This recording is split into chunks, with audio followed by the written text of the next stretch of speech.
Hi, it's Miss Pritzel at the Appleton West Library, and I am so excited. This book just came into the library. I'd ordered a little while back, and it's like all cataloged and ready because that's some of that.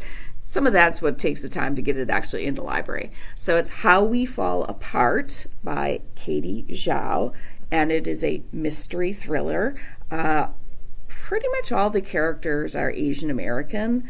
The setting is, I'm not sure they ever, I think they do say New York, different areas of New York. And it's set in what we would call a private high school, referred to as a prep school in these. So it's very competitive, a lot of intense pressure from parents and within the class itself to maintain grades. So the main character is actually a scholarship student.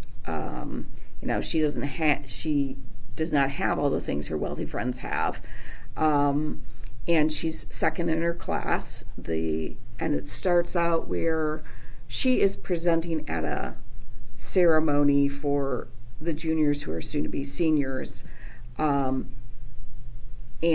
she's doing the presentation because the top person in the class, nobody knows where she is, and so she hasn't shown up, and so that's why this other girl is doing the presentation. Well, then during the presentation, something is shown on the slides, and she's like, freaks her out and everybody else out. And then, I'm not giving anything away because this happens pretty early on. We come to find out that the top student is dead, and has she been murdered? Is it a homicide? That type of thing. So then they start investigating the students.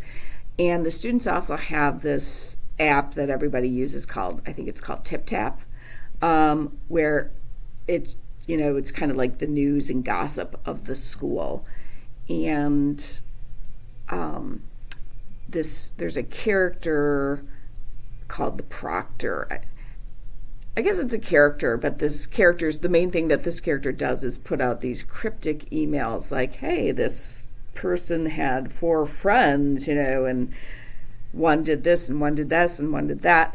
And so this Proctor is letting out a lot of secrets that students have, and why are these 4 people no longer friends with the person who was murdered, and did they maybe murder the girl type thing. So it was a really great mystery thriller. I remember when I started reading it sucked me in, and I pretty much kept on with it until I finished it. So it's not super long, and I'm learning that most of the books in our fiction collection, at least most of what we would call the contemporary, meaning written within the last 10 years or so, aren't written at this, like, we get this idea of high school level. Well, what makes it a high school level book is what it's about, the content of it. It's not necessarily the reading level, because having read this, I can guarantee you I would have had 5th, 6th graders who could read this, but the content isn't intended for 6th grade. We would say, no, not quite appropriate for 6th grade. So I think this is a fabulous book. And like I said, if you like mystery, suspense thrillers, and that's like wondering who done it, and this would be a great choice for you. So maybe you can check this one out. Maybe we can interlibrary loan it for you. It's relatively new. Or I can help you find another mystery suspense thriller or whatever else you like to read, because I think you figured out that my goal is always to keep everybody reading. So have a fantastic day.